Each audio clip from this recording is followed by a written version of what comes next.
Je vais essayer de concentrer la traduction en 10 minutes. Et je m'excuse parce qu'il y a le couvre-feu.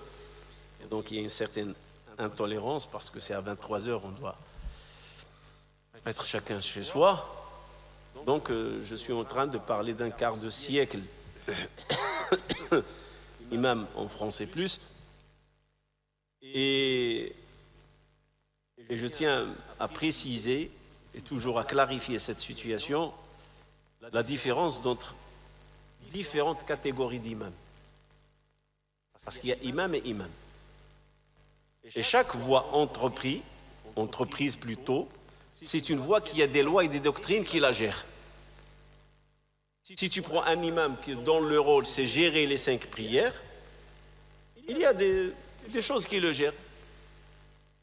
5 prières, c'est les 5 prières. Mais ce n'est pas un imam prédicateur, il ne fait pas de sermon, il ne fait pas de discours, il ne fait rien. Donc sa tâche, elle est plus légère. Et les contraintes dans son cheminement, dans ce qu'il fait, il n'y en a pas assez. Par contre, si on prend un imam prédicateur, c'est-à-dire un imam qui prêche, qui enseigne et qui veut transmettre la religion de génération en génération, son rôle, c'est que cet islam perdure et cet islam continue. C'est sûr et certain qu'il va trouver pas mal de contraintes sur son chemin. Pourquoi? Parce qu'il s'attaque à ce qu'on appelle l'éducation. Et l'éducation, ça veut dire que tu es en train de préparer une génération. Tu es en train de donner l'information sur la religion, l'authenticité, c'est quoi l'islam. Et donc quand tu es sur cette voie-là, tu as une autre force qui s'oppose. C'est ce qu'ils ont subi les prophètes. Les prophètes, pourquoi? Ils étaient détestés par leur communauté. Avant qu'Allah les désigne, avant qu'Allah subhanahu wa ta'ala décide qu'ils deviennent des élus, des prophètes ou des messagers, vous allez voir que tous les prophètes, ils avaient un certain respect et notoriété dans leur communauté. Ils étaient crédibles. Et le jour où ils ont dit, on est choisi par Allah, il nous a envoyé la révélation, et on est des messagers ou des prophètes, ils sont devenus des ennemis à leur communauté. Pourquoi? Parce que ils se posent un héritage, ils se posent à des valeurs existantes, ils se posent à certaines choses qui sont fausses, et les prophètes et les messagers, leur rôle dans ce contexte, c'est le changement. C'est le changement. Donc chaque cheminement, ou plutôt chaque travail, entreprise, l'imam qui s'occupe des prières, ce n'est pas l'imam prédicateur qui s'occupe, parce que je l'ai appelé imam formateur. Il forme. Ou imam qui fait de la réforme, réformateur. Voilà, c'est plus exact, imam réformateur. Il fait de la réforme. Ce n'est pas pareil. Celui-là va subir. Il va subir de toutes les couleurs. Celui-là, il ne subira que peu. Peut-être il a tardé, peut-être sa prière était longue. Les critiques, ils sont d'ordre, voilà, on va dire proportionnel à sa tâche. Mais un imam réformiste ou un imam prédicateur, Allah, il fait face à tout un système. C'est qu'il veut changer la réalité de ce qui est dans la société. Et donc ça, c'est une doctrine. C'est ce qu'on appelle sunan. C'est des lois instaurées. Parmi celui qui a parlé que les civilisations, ils ont des lois, et c'est le premier qui a cité cela, comme être humain, et qui a créé toute une science, c'est ce qu'on appelle la sociologie, c'est Ibn Khaldoun, le grand savant musulman. Il a un livre, son livre, l'histoire d'Ibn Khaldoun, un livre d'histoire, chronique de l'histoire. Mais avant de comprendre l'histoire, comment il la voit Ibn Khaldoun, il faut lire son livre, l'introduction, Al-Muqaddima, dans lequel il explique l'être humain et les lois qui existent dans ce monde qui gèrent la civilisation humaine. Parmi les exemples qu'il a donnés, il a dit les civilisations, ce ne sont pas les riches qui la créent. Les riches la détruisent. C'est étonnant, hein, parce que nous, on croit à la civilisation, c'est les bourgeois, c'est les riches qui font la civilisation. Il a dit non. Toutes les civilisations, parce qu'il a étudié l'histoire, toutes les civilisations, ils étaient conçues par des pauvres. Et en général, des gens qui ne vivent pas dans la cité. C'est des gens qui viennent. Et là, subhanallah, je viens de penser à Napoléon. Quels sont les gens qui ont soutenu Napoléon dans sa démarche et dans le changement qui est imposé dans la société française? paysans. Et pas les citadins de la ville. Les citadins de la ville, ils veulent toujours la belle vie.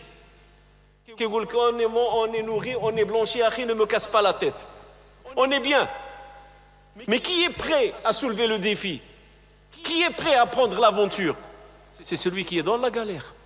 C'est comme celui qui va traverser la mer pour se trouver en Europe. Vous croyez que c'est le bourgeois? Le bourgeois, il va chercher un visa, il va acheter un ticket, il va prendre l'avion. Et celui qui est prêt à prendre l'aventure, ça passe ou ça casse? Je survis ou je meurs? C'est qui? Le pauvre. Et ce sont les pauvres qui créent la civilisation.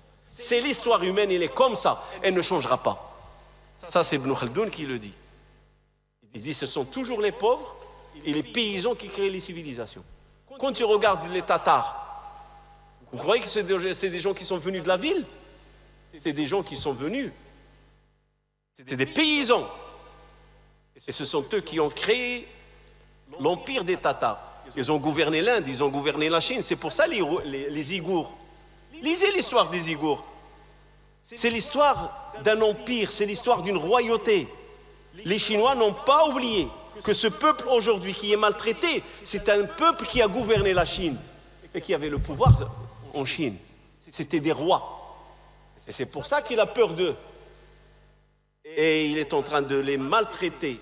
Et la discrimination, le génocide, sans pitié.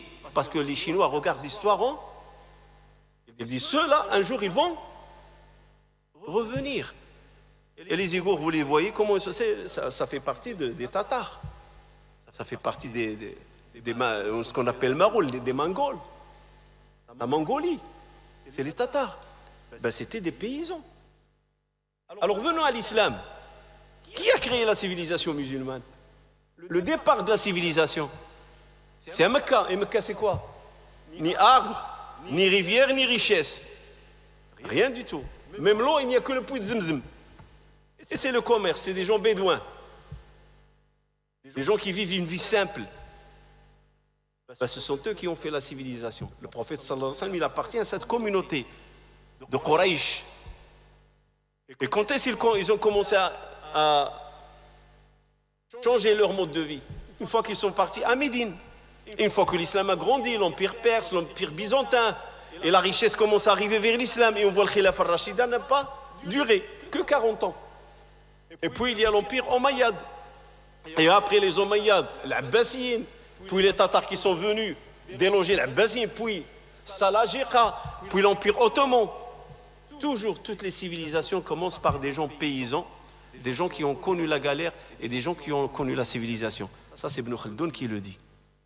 Le départ d'une civilisation, c'est la pauvreté et le besoin. Et qui détruit une civilisation? L'opulence, la richesse. Celui qui cherche à conserver les acquis.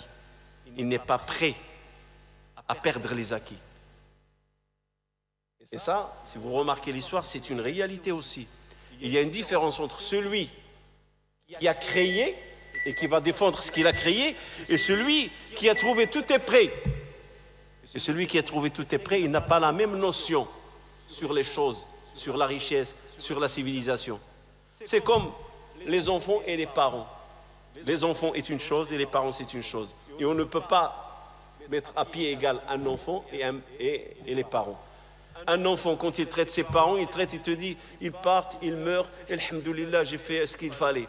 Et les parents, au contraire, ils mettent au monde, ils veillent, ils éduquent, ils investissent pour que l'enfant grandit, devient quelque chose.